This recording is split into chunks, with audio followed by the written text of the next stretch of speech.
ఓం శాంతి. ఈరోజు Murali date 30 June 2026. బాబా చెప్తున్నారు, మధురమైన పిల్లల్లారా, ఈ సమయంలో తండ్రిపై బలిహారి అయితే 21 జన్మలు సదా సుఖవంతముగా అవుతారు. ఈరోజు మురళీలోని ప్రశ్న, జ్ఞాని పిల్లలు తమ స్థితిని సరిగ్గా ఉంచుకునేందుకు ఏ అలవాటును పక్కా చేసుకోవాలి? సమాధానము, అమృత వేళ తప్పకుండా లేచే అలవాటును పక్కా చేసుకోవాలి. అమృత వేళ లేచి తండ్రి స్మృతిలో కూర్చోవాలి. ఇది చాలా మంచి ధారణ. ఏ పిల్లలైతే త్వరగా పడుకుని త్వరగా నిద్ర లేస్తారో వారి స్థితి రోజంతా బాగుంటుంది. అజ్ఞానుల నిద్రలో జ్ఞానీ పిల్లల నిద్ర సగమే ఉండాలి. 10 గంటలకు పడుకుని 2 గంటలకు లేచి కూర్చోండి అని బాబా అంటున్నారు. పాట, నాకు ఆధారం ఇచ్చువారు. ఓం శాంతి. పిల్లలందరూ సన్ముఖంలో కూర్చుని ఉన్నారు. మేము జీవాత్మలము అని వారికి తెలుసు. ఇక్కడ జీవాత్మలే ఉంటాయి కదా.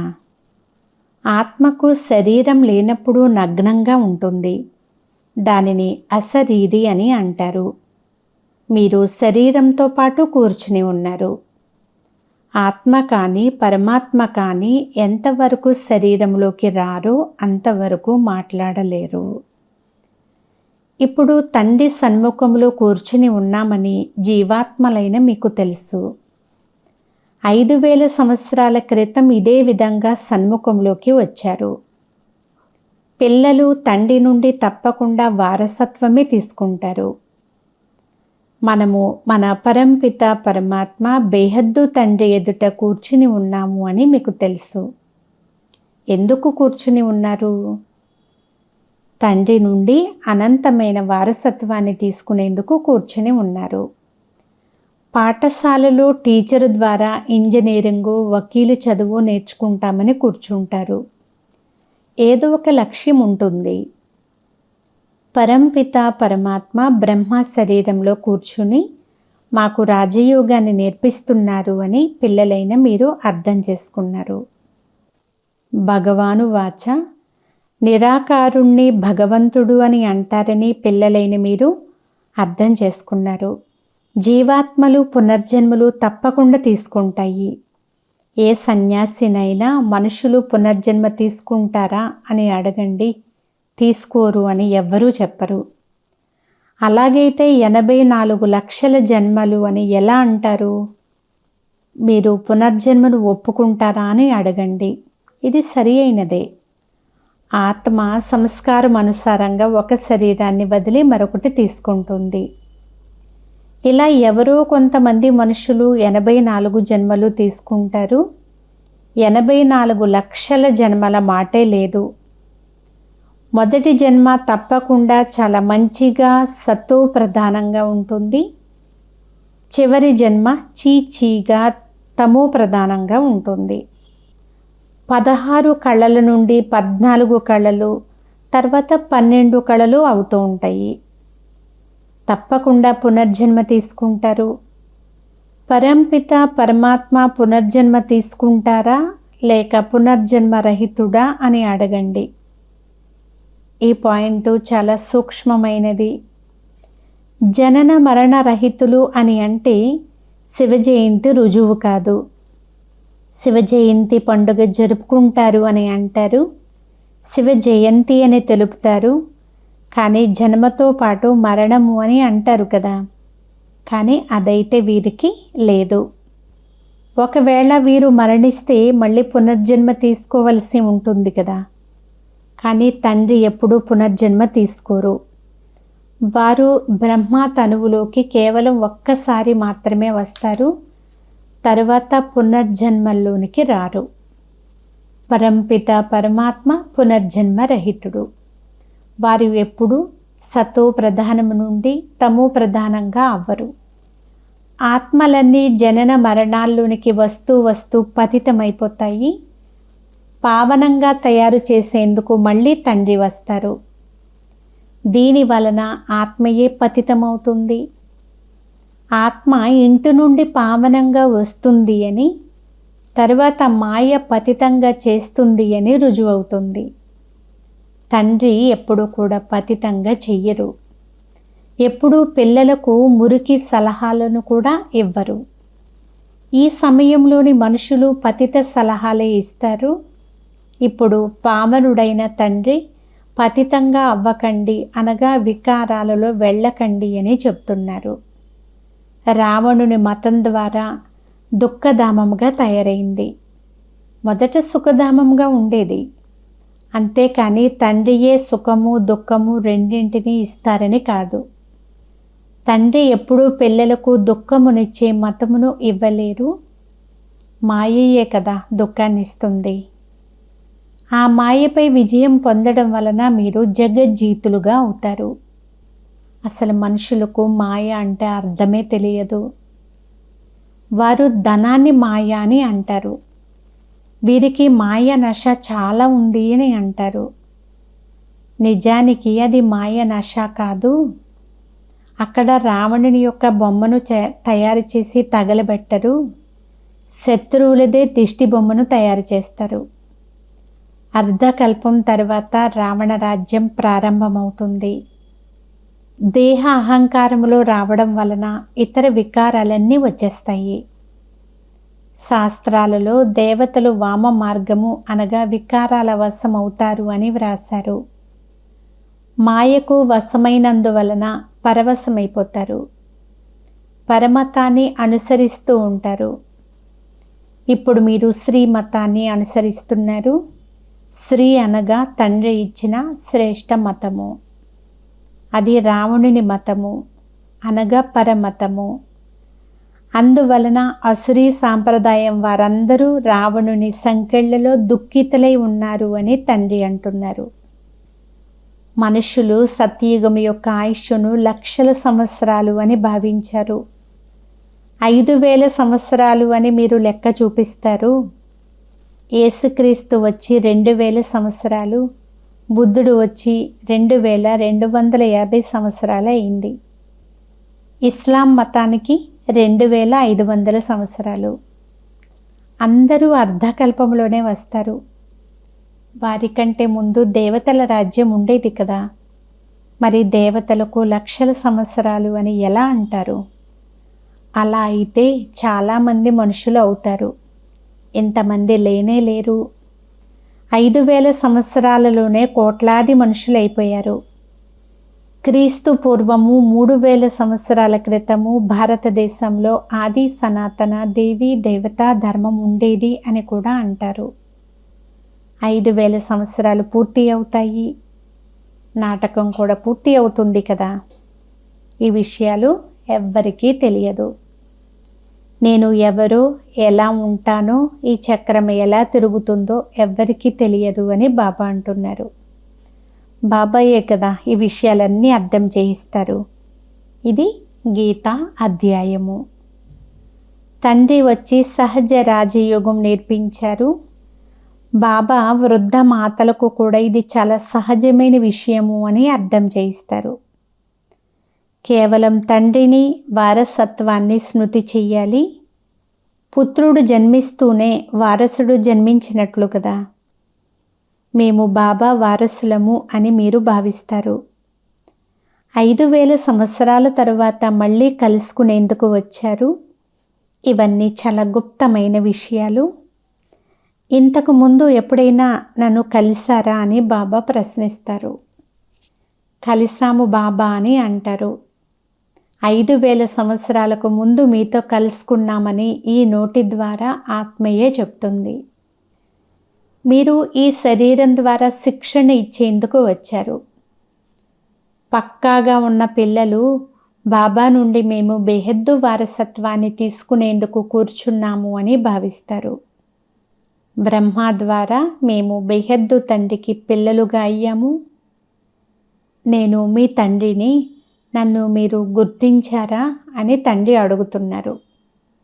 అవును బాబా, ఆత్మలైన మాకు మీరు తండ్రి అయిన పరంపిత పరమాత్మ అని మీరు చెప్తారు. తండ్రి కూడా అంటున్నారు, మిమ్మల్ని నేను స్వర్గంలోకి పంపించాను, వారసత్వాన్ని కూడా ఇచ్చాను. దానినంతటినీ మాయ లాక్కుంది. మళ్ళీ ఇప్పుడు నేను ఇస్తాను. మాయ వారసత్వాన్ని లాక్కుంటుంది. తండ్రి ఇప్పిస్తారు. ఈ ఆట అనేకసార్లు జరిగిపోయింది. మరల జరుగుతూ ఉంటుంది. దీనికి అంత్యము లేదు. తండ్రికి చెందిన వారిగా అయ్యారు. కానీ కొంతమంది సొంత పిల్లలుగా, కొంతమంది సవతి పిల్లలుగా అవుతారు. పక్కాగా, కొందరు కచ్చాగా ఉంటారు కదా. పక్కాగా ఉన్న పిల్లలను కూడా మాయ అప్పుడప్పుడు ఒక్కసారిగా గెలుచుకుంటుంది. బాబా, మేము ఎంతవరకు జీవించి ఉంటామో అంతవరకు మీ నుండి వారసత్వం తీసుకుంటూనే ఉంటాము అని పిల్లలు అంటారు. వికర్మల భారము తలపైన చాలా ఉంది. మీరు ఎంత స్మృతిలో ఉంటారో అంత యోగాగ్ని ద్వారా పాపాత్మల నుండి పుణ్యాత్మలుగా అవుతూ ఉంటారు. అగ్ని వస్తువులను పవిత్రంగా చేస్తుంది. అలాగే మీది యోగాగ్ని. ఇది బేహద్దు యజ్ఞము. బేహద్దు సేట్ ఈ బేహద్దు యజ్ఞాన్ని రచించారు. ఏ యజ్ఞము కూడా ఇన్ని సంవత్సరాలు కొనసాగదు. 7-8 రోజులు లేక 1 మాసం వరకు యజ్ఞం రచిస్తారు. మీ యజ్ఞము ఎన్ని సంవత్సరాల నుండి నడుస్తుంది? తండ్రి వినిపిస్తూనే ఉంటారు. వారు అంటున్నారు మర్చిపోకూడదు అని. కేవలం నన్ను స్మృతి చేస్తే మీ జన్మ జన్మాంతరాల వికర్మల భారం తరుగుతూ పోతుంది. భగవాను వాచ, మీ తండ్రినైనా నన్ను స్మృతి చెయ్యండి. వారు వచ్చారు కాబట్టే చెప్తున్నారు కదా. తండ్రి అంటున్నారు, ఇప్పుడు మీరు వాపస్ వెళ్ళాలి. మీ ఆత్మ ఈ సమయంలో చాలా పతితంగా ఉంది. యోగము ద్వారా పావనంగా అవుతాము అని మీకు తెలుసు. మీరు వచ్చినప్పుడు ఇతర సాంగత్యాలన్నీ వదిలి మీతో స్నేహం జోడిస్తాము, మీకు బలిహారి అవుతాము అని మీరు ప్రతిజ్ఞ చేశారు. స్త్రీ పురుషునిపైన, పురుషుడు స్త్రీపైన బలిహారి అవుతారు. ఇక్కడ మీరు తండ్రిపై బలిహారం అవ్వాలి. వివాహంలో ఒకరికి మరొకరు బలిహారం అవుతారు కదా. ఇప్పుడు తండ్రి అంటున్నారు, మీరు ఏ మనుషులపైన బలిహారం అవ్వరాదు. మేము మీపై బలిహారి అవుతామని మీరు ప్రతిజ్ఞ చేశారు. బాబా అంటున్నారు, మీరు నాపైన బలిహారం అయితే 21 జన్మలకు సదా సుఖమయంగా చేస్తాను అని. ఇది ఎంతో గొప్ప వారసత్వము. శ్రీమతం ద్వారా మీరు శ్రేష్టముగా అవుతారు. దీనిని మర్చిపోకండి. లక్ష్మీనారాయణల చిత్రాన్ని కూడా ఇంట్లో ఉంచుకోండి. మనము తండ్రి నుండి వారసత్వాన్ని తీసుకుంటున్నాము. తండ్రి పరంధామం నుండి వచ్చారు. కానీ మాయ అనే గద్ద కూడా తక్కువైనదేమీ కాదు. అందరి విషయము కాదు, కానీ నెంబర్ వారీగా ఉన్నారు. మనము తండ్రి నుండి వారసత్వాన్ని తీసుకుంటున్నామనే విషయాన్ని కూడా కొంతమంది పిల్లలు ఒక్కసారిగా మర్చిపోతారు. ఇక్కడ కూర్చున్నప్పుడు నష ఎక్కుతుంది. బయటకు వెళ్ళగానే నష అంతా దిగిపోతుంది. మళ్ళీ ఉదయాన్నే రిఫ్రెష్ అవుతారు. మళ్ళీ రోజంతా మర్చిపోతారు. 4-5 సంవత్సరాలు ఉండి మంచి సేవ చేసిన వారు కూడా ఈరోజు ఈ జ్ఞాన మార్గంలో నిలవలేకపోయారు. ఏదైనా అవజ్ఞ చేసి ఉంటే మాయ జోరుగా చెంపదెబ్బ వేయడంతో వారు వెళ్ళిపోయారు. బాబా అంటారు, పైకి ఎక్కితే ప్రేమ రసము గ్రోలుతారు, క్రింద పడితే చూర్ణం చూర్ణం అవుతారు. ఎంత చూర్ణం అవుతారో మీరు చూస్తున్నారు. వైకుంఠములోకి తప్పకుండా వస్తారు. కానీ పదవి నెంబర్ వారీగా ఉంటుంది కదా. భలే అక్కడ అందరూ సుఖంగా ఉంటారు. అయినా పదవులైతే ఉన్నాయి కదా. పదవి పొందేందుకే పాఠశాలలో పురుషార్థం చేస్తారు. ప్రజలుగా అయినా పర్వాలేదు. మన భాగ్యంలో ఏముంటే అదే లభిస్తుంది అని మాత్రం భావించకూడదు. అలా భావిస్తే దానిని తమో ప్రధాన పురుషార్థము అని అంటారు. తండ్రి నుండి పూర్తిగా వారసత్వాన్ని తీసుకుంటామని ప్రతిజ్ఞ చేసేవారిని సత్తో ప్రధాన పురుషార్థులు అని అంటారు. ఇది గుర్రపు పందెం వంటిది. అన్నీ నెంబర్ 1గా వెళ్ళలేవు. ఇది మానవుల పరుగు పందెము. త్వరగా శివబాబా కంఠహారంగా అవ్వాలి అని మీరు కోరుకుంటారు. అందుకొరకు మీరు స్మృతి చేయవలసి వస్తుంది. ఆధారమంతా స్మృతిపైనే ఉంది. మాయ ఎటువంటి విఘ్నాలు కలిగిస్తుంది అంటే ఒక్కసారిగా పరుగు పందెం నుండి తొలగించేస్తుంది. మీది మానవుల పరుగు పందెము. నేను చాలా దుఃఖంలో ఉన్నాను అని, శరీరం తీసుకుంటూ చాలా విసిగిపోయాను అని ఆత్మ అంటుంది. ఇప్పుడు తండ్రి వద్దకు వెళ్ళాలి అని అంటారు. బాబా యుక్తులు చాలా తెలియచేశారు కదా. బాబా మేము మీ స్మృతిలోనే ఉంటాము అంటారు. ఎంత సమయం ఉంటే అంత మంచిది కదా. గవర్నమెంట్ సర్వీసులో కూడా 8 గంటలు పని చేయాలి. అదేవిధంగా 8 గంటలు స్మృతిలో ఉండండి. సృష్టిని స్వర్గంగా తయారు చేయడం ఎంత గొప్ప సర్వీసు. కేవలం తండ్రిని, సుఖధామాన్ని స్మృతి చేయండి. 8 గంటలు ఈ సర్వీసు చేస్తే పూర్తి వారసత్వం తీసుకుంటారు. ఈ విధంగా స్మృతి చేస్తూ మీ వికర్మలు వినాశనమైపోతాయి. 8 గంటలు ఈ సర్వీసుకు ఇవ్వండి. మిగిలిన 16 గంటలు మీరు ఫ్రీగా ఉంటారు. సాధ్యమైనంత ఎక్కువగా క్షణము మీరు స్మృతి చేయండి. ఎక్కడైనా కూర్చుని స్మృతి చేయవచ్చు. అన్నింటికంటే మంచి సమయము అమృత వేళ. సింధీలో ఒక సామెత ఉంది, త్వరగా పడుకుని త్వరగా లేవాలి. సవేరే సోనా సవేరే ఉట్నా. అటువంటి మనుషులు చాలా గుణవంతులు. ఈ మహిమ కూడా ఇప్పటిదే. తండ్రి అంటున్నారు, రాత్రి త్వరగా పడుకోండి, ఉదయమే త్వరగా లేవండి. అజ్ఞానులు 8 గంటలు నిద్రిస్తారు. అందులో మీరు అర్ధ సమయమే నిద్రించాలి. అంటే సుమారు 4-5 గంటల నిద్ర సరిపోతుంది అని బాబా అంటున్నారు. మీరు కర్మయోగులు కదా. రాత్రి 10 గంటలకు పడుకుని 2 గంటలకు నిద్ర లేవండి. శివ్ బాబాను స్మృతి చేసినందువలన మీకు చాలా సంపాదన జరుగుతుంది. మీకు ఆరోగ్యము, సంపద 2 లభిస్తాయి. 2 గంటలకు కాకపోతే 3 గంటలకు లేవండి. 4 గంటలకు లేవండి. అది చాలా ఫస్ట్ క్లాస్ సమయము. శాంతిగా ఉంటుంది. అందరూ అశరీరులుగా అవుతారు. అప్పుడు చాలా నిశ్శబ్దంగా కూడా ఉంటుంది.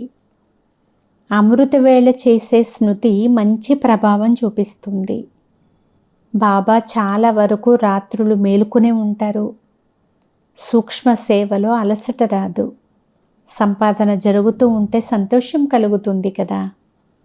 పిల్లలైన మీరు ఉదయమే లేచి అవినాశీ సంపాదన చేసుకుంటూ ఉండండి. అచ్చా, మధురాతి మధురమైన అపురూపమైన పిల్లలకు మాతాపిత బాప్దాదాల ప్రియ స్మృతులు మరియు గుడ్ మార్నింగ్. ఆత్మిక పిల్లలకు ఆత్మిక తండ్రి నమస్తే. ఆత్మీయ తండ్రికి ఆత్మీయ పిల్లల యొక్క ప్రియ స్మృతులు. Good morning. నమస్తే నమస్తే నమస్తే. ధారణ కొరకు ముఖ్య సారము. ఫస్ట్ పాయింట్, 21 జన్మలకు సదా సుఖీలుగా అయ్యేందుకు ఒక్క తండ్రి పైన పూర్తిగా బలిహారం అవ్వాలి. శ్రీమతము ద్వారా శ్రేష్టంగా తయారు కావాలి. మన్మతమును లేక పరమతమును త్యాగం చేయాలి. బాబా యొక్క ఏ ఆజ్ఞను కూడా ఉల్లంఘించకూడదు. సెకండ్ పాయింట్, ఉదయమే లేచి స్మృతిలో కూర్చుని సంపాదన చేసుకోవాలి. సృష్టిని స్వర్గంగా తయారు చేసే సర్వీసు కనీసం 8 గంటలు తప్పకుండా చెయ్యాలి. ఈరోజు వరదానము, సమయము మరియు సంకల్ప సహితంగా తమ సర్వ ఖజానాలను విల్లు చేసే మోహాజీత్ భవ. ఎలాగైతే పిల్లలకు సర్వస్వము విల్లు చేస్తారో అలా మీరు కూడా తండ్రిని మీ వారసునిగా చేసుకుని అంతా విల్లు చేసినట్లయితే మీకు విల్ పవర్ వచ్చేస్తుంది. ఈ విల్ పవర్ ద్వారా మోహం అనేది స్వతహాగానే సమాప్తమైపోతుంది. ఎలాగైతే సాకార బాబా అంటే బ్రహ్మ బాబా పూర్తిగా స్వయాన్ని వీలునామా చేశారో, అలా మీకు కూడా ఏ స్మృతులు ఉన్నాయో, సమయము మరియు సంకల్పాల ఖజానా ఉందో వాటిని విల్లు చేయండి. అంటే శ్రీమతం అనుసారంగా సేవలలో మీ సమయాన్ని, మీ ఖజానాలన్నిటినీ సేవల్లో ఉపయోగించినట్లయితే మోహాజీతుగా, బంధన ముక్తంగా అయిపోతారు. స్లోగన్: పరస్పరము స్నేహీలుగా అయ్యేందుకు సరళత మరియు సహనశీలత గుణాన్ని ధారణ చేయండి. ఈరోజు అవ్యక్త ప్రేరణ: సదా హర్షితముగా ఉండేందుకు మీ నేచర్ను సరళంగా చేసుకోండి, సహనశీలుగా అవ్వండి. బాబ్దాదా ఇచ్చిన వరదానము: సదా సంతోషంగా ఉండండి, సంతోషపు ఖజానాను పంచండి. సంతోషాల అలను అందరిలో వ్యాపింపచేయండి. మీ ముఖముపై సదా సంతోషం యొక్క మందహాసం మెరుస్తూ ఉండాలి. ఇటువంటి హర్షితముఖులుగా ఉండండి. దీని కొరకు మాటలలో మధురత, సంతుష్టత, సరళత యొక్క నవీనత తప్పకుండా ఉండాలి. బ్రాహ్మణ ఆత్మల మాటలు సాధారణ మాటలుగా ఉండకూడదు. ప్రతి కర్మలో ఎటువంటి నవీనత ఉండాలి అంటే దాని ద్వారా ప్రతి ఒక్కరూ దాని నుండి ప్రాప్తిని అనుభవం చేయాలి. అటువంటి నవీనత ఉండాలి అని బాబా అంటున్నారు. అచ్చా. ఓం శాంతి.